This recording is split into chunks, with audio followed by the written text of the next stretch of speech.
G'day, I am a student of Keith Bateman. He has asked me as to put up a review of my process and transition based on his book, Older Yet Faster. So I'm just going to break it down into a timeline, and hopefully this helps some of the new people coming in to understand this investment you are putting yourself through.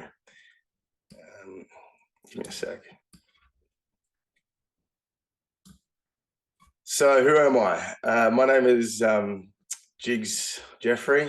I am South African, lived in Australia, was a sprinter for much of my youth and a rugby player. So I didn't do any endurance running at all. The longest run I'd ever done in school was a 3K cross-country run for school in year 12. So yeah, not much running experience except for 100 meter, 200 meter, and and rugby. I was a fullback, so yeah, I just had speed on my side. Like I said, I'm a South African living in Australia. I live in Melbourne, Australia, and yeah, so this has been quite a process for me. I put on a lot of weight during after school, did a lot of drinking and partying. Someone took a photo of me at my 31st, and I was very overweight. I couldn't believe how overweight I'd got. I was 72 kilos in school. After school, I went to about 82 for 85 for rugby, just bulked up in that. But then, and could never drop below 82, 85, somewhere around there. But then, at this 31st, we were playing cricket in a park. I had my shirt off, and someone took a photo of me, and I was 96 kilos, tipping the scales. And I just had no idea. I just got comfortable with life and the pretty wife. So yeah, I gave myself a crazy goal of losing weight, and I decided to run Comrades Marathon, which is an ultra marathon in South Africa, which is 90 kilometers, and with no running experience. And my wife said to me, what's the furthest you'd run? I said 3Ks, and she goes, how are you going to do 90? And I said, well, I'll find a way. Started running in my duration of running. So yeah, started running in 2013, went and did a couple of laps of the 10, and nearly died, and thought, how the hell am I going to run 90 Ks if I can't even run 3 or 6? So yeah, my duration of running was 2013 to 2016. I was a heel striker. I bought into the shoes with the big heels and everything to try and cushion my landing. And then I had a transition process through that 2016 to 2018 period. And from 2018, I was a full-blown midfoot striker, and haven't looked back. My injury history. So December 2015, after running 2 Comrades, so 2013, started running, did minimal training, no speed work at all, and ran Comrades in 2014. Finished in 11 hours 16. It was a tough day at the office, but I completed it and was just hooked on ultra running, in particular Comrades. So in 2015, I went back. I did a little bit more. I did speed work training this time, and ran the same exact time. Still a heel striker, still the same time. So 11:16, 2014, 11:16, 2015. And then I went on a boys trip late 2015 in December, and tore my knee open on Lake Eildon, mucking around on a tree, and tore my knee right open. Surgeon said I was never going to run again. I tore 2 ligaments. He repaired one. He didn't repair the other, and said, yeah, I can kiss my running days goodbye. So I had 4 months of no running. It was really tough on the mind, even though I wasn't a big runner. Like I wasn't racking up big Ks during the week. I think, yeah, in the 2 periods before the Comrades, so normally you do in the 5 months leading up to Comrades, which is mid-year, June, in the middle of the year, you're supposed to do around 900 to 1100 Ks. I was lucky to be doing 500 to 600 Ks in that 5-month period. I wasn't a big runner, but I saw this injury as an opportunity to reinvent my running style and get more serious. I knew that by heel striking, I was working against, the biomechanics of the body and braking.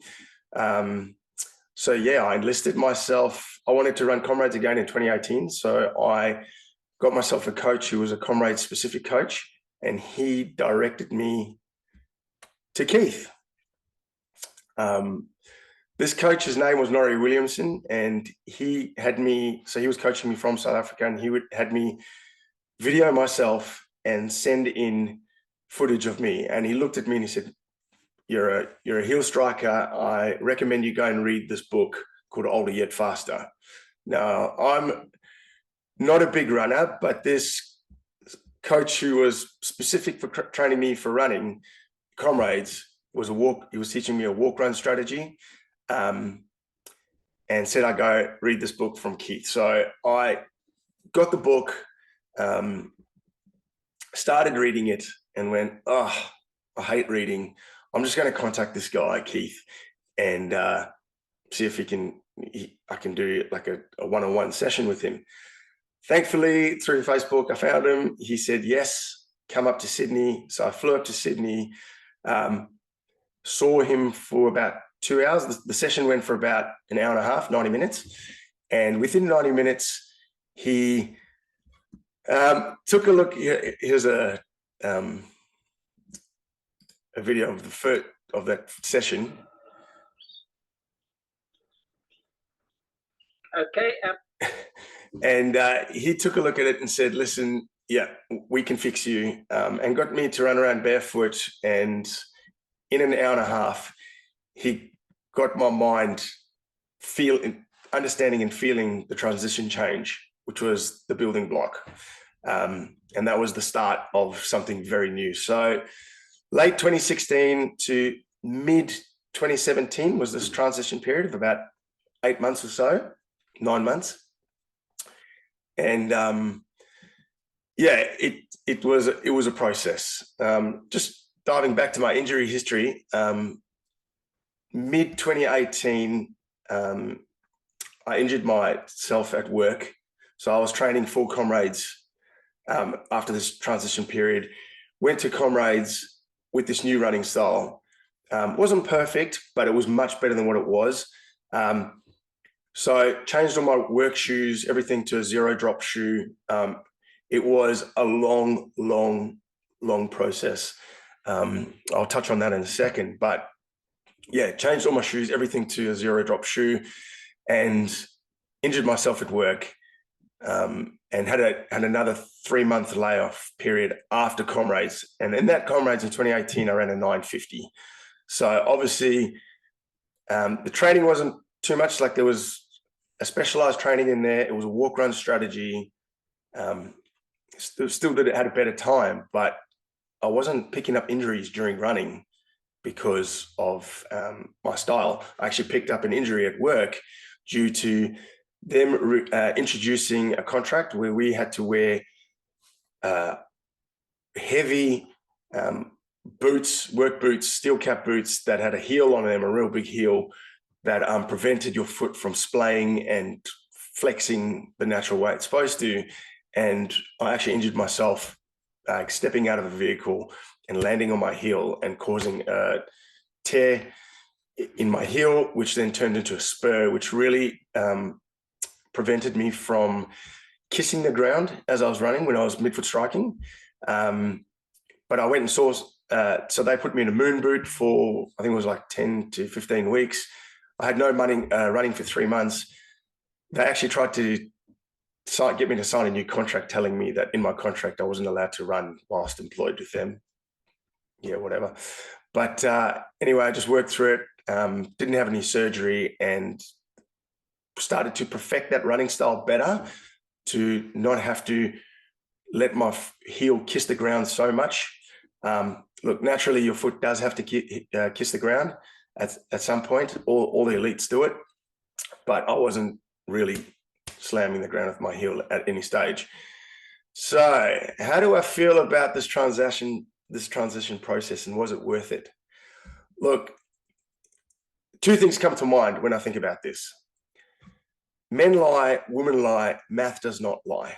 Okay, so Keith could sit there and say, you got to do this, you know, and he could be lying. He could be just trying to sell his book.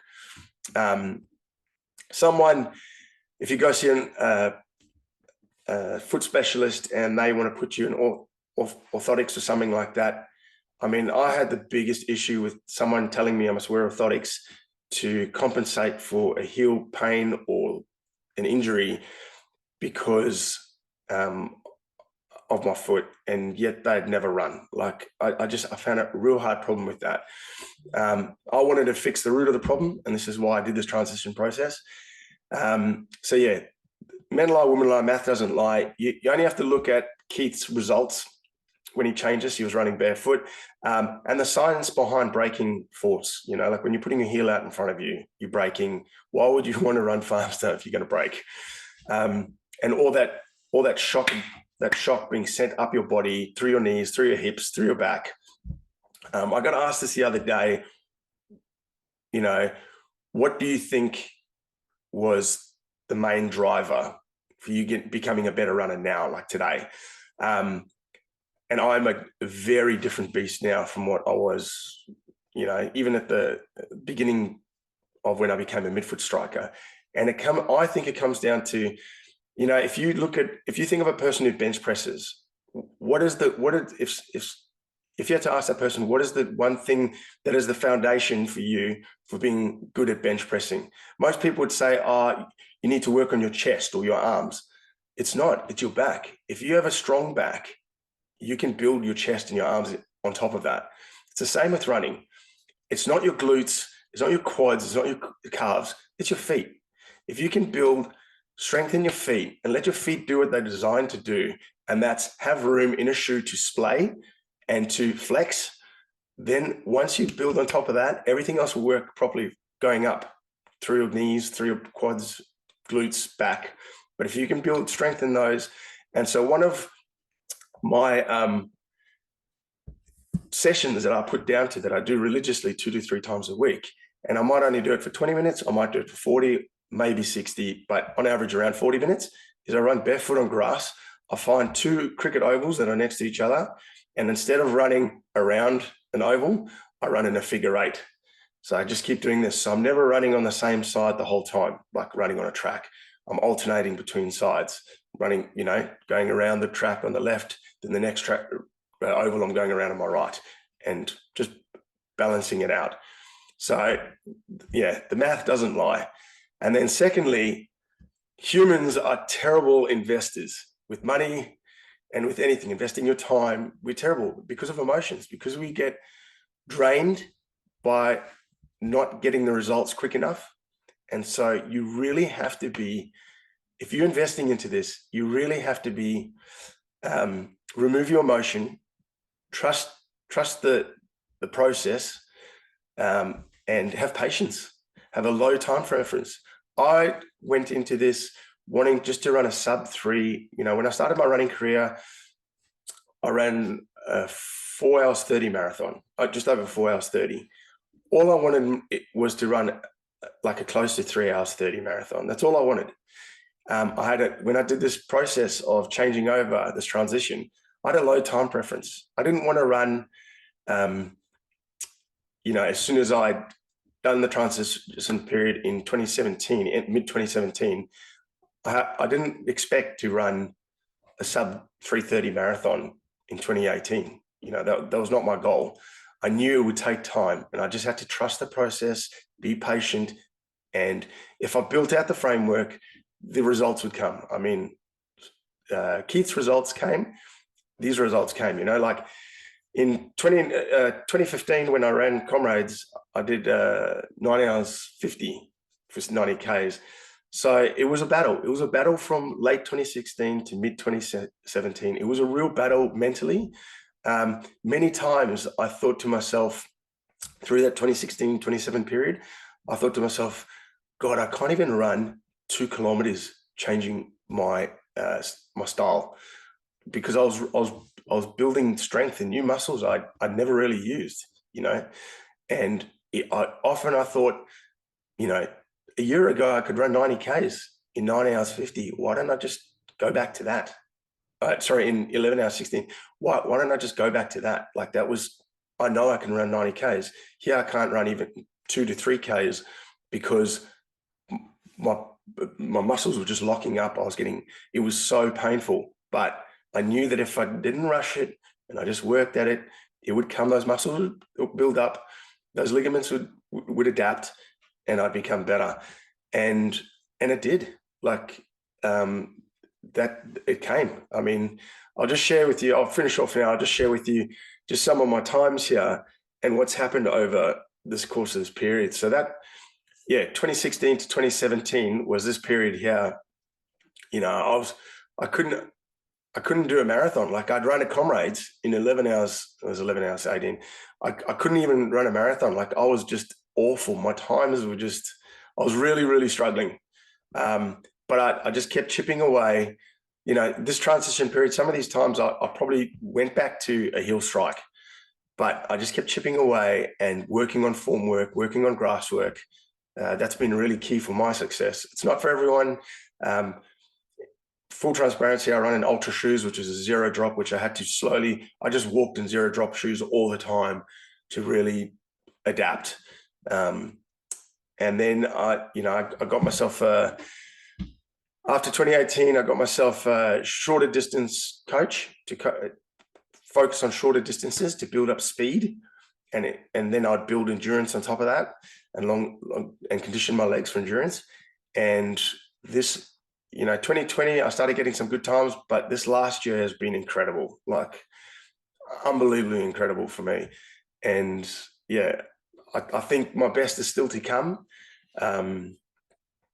But it's definitely, when you look at mile times and how I've slowly brought them down, I think if you've ever looked at a magic mile and the magic mile calculator, I think that's been a great measuring tool for me in terms of my fitness and my progression. So I would recommend doing that. It is, honestly, if you're going to do this, you have to have a low time preference. Be patient. Don't rush it. Don't think that, I want to do this and I want a fast marathon or fast half next year. You're going to injure yourself. Just slow and steady wins the race. I hope this helps someone. I hope this is what Keith was looking for when he asked me to do a review. It might be a little bit long-winded, but that's everything I got. And good luck to anyone who's trying it. It does work. It has worked for me. My times speak for themselves, and I haven't done anything special apart from change from a heel striker to a midfoot striker and just give myself time to build up fitness and strengthen my legs. And to be honest, I have not had a running injury since 2018, since I changed. And I attribute that to the running style. It's nothing else other than the running style, because I'm running more efficiently. And that's what you want. You don't want to be breaking when you're running. So good luck to you. Hope you enjoy the book. I hope you enjoy the transition. Reach out to me if you want to. Happy to help anyone else. Thanks very much.